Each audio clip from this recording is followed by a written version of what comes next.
आज हम डिस्कस करने वाले हैं फंक्शन चैप्टर में से फंक्शन की कुछ प्रॉपर्टीज़। वो प्रॉपर्टी हैं फंक्शन कैसे 1-1 होता है और कैसे ऑन टू होता है। हमें दोनों प्रॉपर्टी को एक साथ पढ़ करके उसको प्रूव करना है कि वो फंक्शन बाइजेक्शन प्रॉपर्टी को होल्ड करता है, ये हमको पढ़ना है। उसके लिए हमको चाहिए फंक्शन का डोमेन और रेंज। सपोज करते हैं कि एक हमारा फंक्शन है F such that R to any set, तो उस केस में आर फंक्शन का डोमेन होगा। आर का होगा फंक्शन का डोमेन।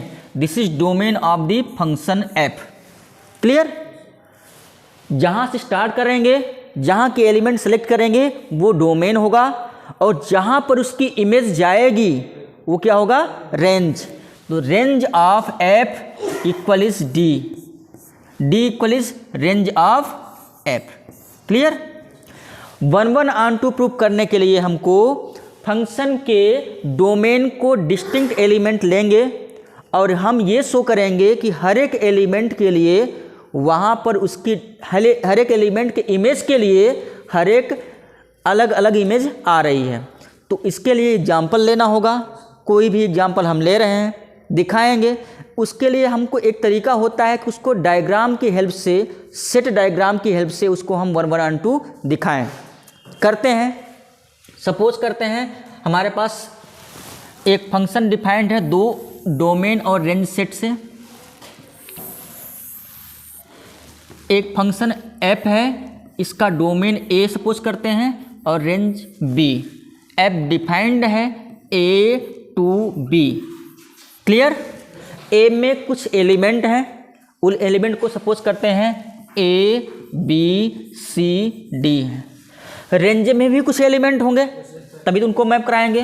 1 2 3 4 5 सपोज करते हैं ये है।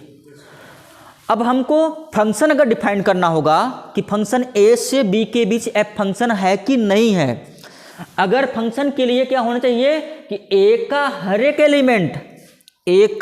एलिमेंट b के किसी न किसी एलिमेंट के साथ यूनिकली रिलेटेड हो। इसका कोई भी एलिमेंट लेफ्ट ना हो, कोई भी एलिमेंट बचा ना हो, तब हम बोलेंगे कि ये हमारा क्या है? फंक्शन है। क्लियर?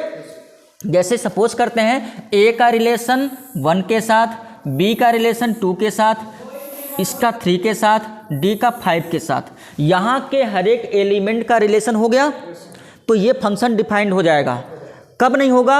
अगर इसका 2 एलिमेंट ले हम, कोई भी एक एलिमेंट ले, इसका 2 एलिमेंट के साथ रिलेशन हो जाए। c का एलिमेंट सपोज करते हैं इसके साथ भी अगर हो जाता है, अगर ऐसा हो जाता है तो ये फंक्शन नहीं होगा, फंक्शन नहीं होगा।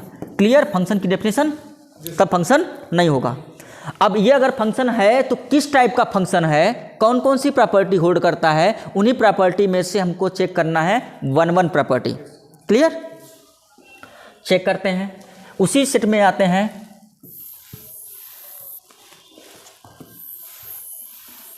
f such that a tends to b, here a and this is b, and elements of a are a b c d, and elements of b are 1 2 3 4 5।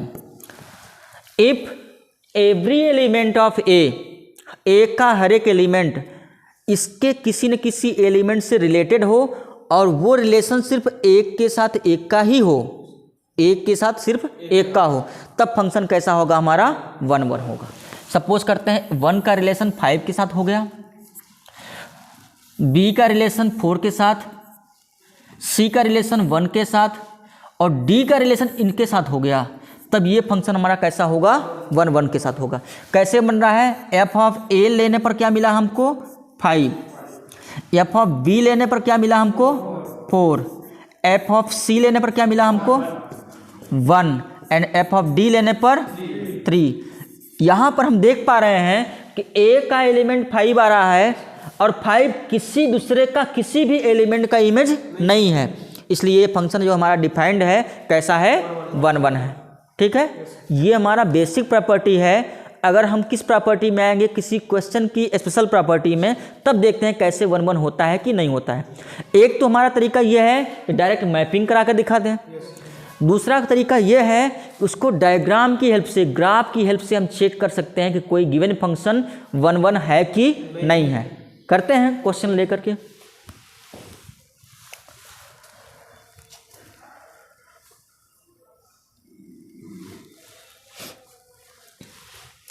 Next question suppose करते हैं F of X equal is x square. कहाँ से defined है ये function? ये function defined है F of F such that N tends to N, set of natural number से natural number के बीच में। अगर इसको हम देखेंगे 1 1 चेक करना हो तब क्या होगा? 1 1 के लिए हमको पता है कि दो डोमेन से दो डिस्टिंक्ट एलिमेंट ले रहे हैं। Suppose x1 x2 belongs to n। डोमेन से हमने दो एलिमेंट लिया, क्लियर? उनकी इमेज निकालते हैं f of x1 and f of x2। हमने दोनों को इक्वल कर दिया। अगर ये इमेज इक्वल है तो अगर 1 1 होगा तो वो एलिमेंट भी इक्वल होंगे। f ऑफ x1 क्या मिलेगा? x1 square and f of x2 क्या मिलेगा? x2 square. अब ये क्योंकि नेचुरल नंबर है, x1 भी नेचुरल नंबर, x2 भी नेचुरल नंबर, उसका स्क्वायर भी नेचुरल नंबर, तो दोनों साइड स्क्वायर हम कर सकते हैं। दोनों साइड स्क्वायर हम कर सकते हैं, तो स्क्वायर भी कर सकते हैं और स्क्वायर रूट भी ले सकते हैं। तो स्क्वायर रूट लेंगे तो क्या मिलेगा? Square root of x1 square equal is square root of x2 square. This implies x1 equal is x2। ये किसके लिए ट्रू है? सभी एलिमेंट्स के लिए ट्रू है। इसलिए ये फंक्शन कैसा होगा? So this is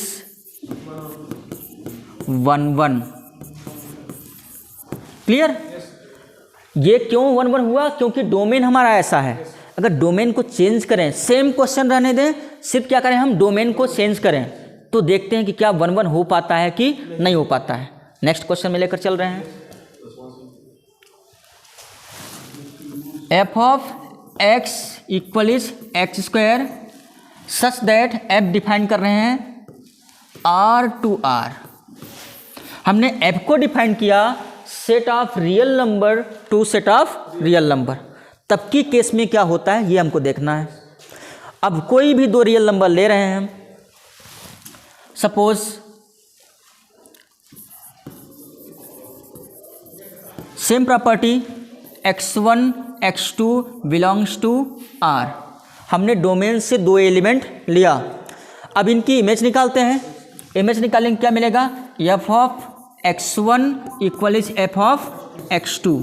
okay, property इसकी शो करती है कि इसका स्क्वायर होता है जो भी एलिमेंट रहेगा। तो this implies x1 square equal is x2 square. Okay, अब यहाँ पर हम कैंसिल आउट नहीं कर सकते हैं क्योंकि ये सेट ऑफ रियल नंबर्स है। तो इसको ट्रांसफर करते हैं दूसरी साइड में। दैट इंप्लाइज x1 का स्क्वायर माइनस x2 का स्क्वायर इक्वल इज 0। अब प्रॉपर्टी लगाएंगे a square minus b square.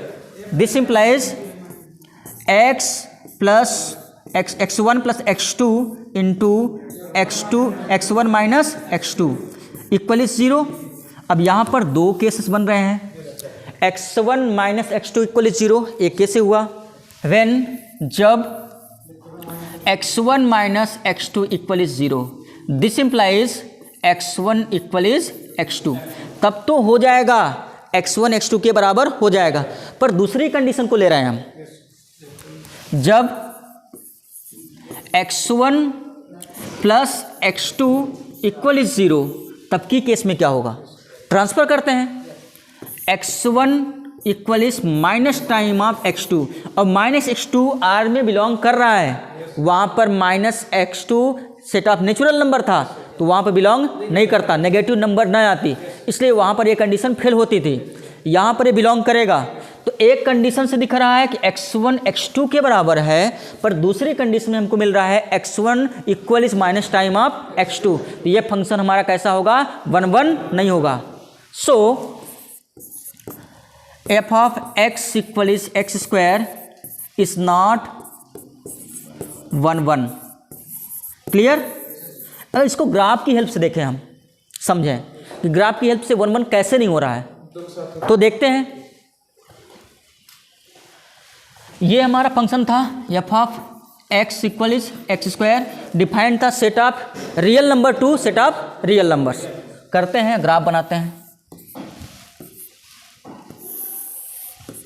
अब ये हम पढ़ चुके हैं पहले से ही कि ये y equal to X square means क्या है, ये पैराबोला। अब पैराबोला में कैसा होगा, अपवर्ड ओपनिंग, एक्स स्क्वायर दिया हुआ है, अपवर्ड ओपनिंग होगा। ओपन करते हैं, इसका ग्राफ इस तरह से आएगा। क्लियर?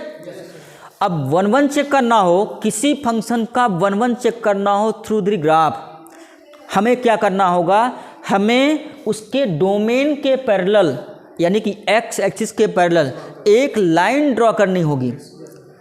वो लाइन कहाँ हो, जो ग्राफ को कहीं कट करने वाली हो। नीचे नहीं करेंगे हम, यहाँ नहीं ड्रा करेंगे, ये नहीं ड्रा करेंगे, हमको यह ग्राफ से कट करती हुई लाइन ड्रॉ करनी है। अब ड्रॉ करें अगर लाइन, तो वो लाइन ग्राफ को अगर सिंगल पॉइंट पर कट करती है, कहाँ पर, एक पॉइंट पर, तो फंक्शन हमारा क्या होगा, 1 1 होगा। अगर एक से ज़्यादा पॉइंट पर कट कर दी तो फंक्शन हमारा 1 1 नहीं होगा। करते हैं draw parallel to X axis, कहीं पर भी ये हमने लाइन ड्रॉ की। ये देख रहे हैं कि ये लाइन इस ग्राफ को दो डिस्टिंक्ट पॉइंट पर, टू डिस्टिंक्ट पॉइंट पर कट कर रही है। सपोज करते हैं यहाँ पर कोई पॉइंट होगा, एक पॉइंट यहाँ होगा, x इक्वल टू ए, और सेम क्योंकि ये सिमेट्रिक होता है तो यहाँ पर आएगा x इक्वल इज माइनस ए। ये दो ऐसे एलिमेंट हैं डोमेन में, x इक्वल इज ए और x इक्वल इज माइनस ए, उनके लिए इनकी इमेज सेम आ रही है, इन पॉइंट पर इमेज सेम आ रही है, जो कि हमें 1 1 कंडीशन होने को फेल करता है। इसलिए यह फंक्शन कैसा होगा, 1 1 नहीं होगा। क्लियर? कोई दिक्कत नहीं है, चले 1 1 क्लियर हो गया इस क्वेश्चन का? ठीक है, कोई दिक्कत नहीं है ना? ओके।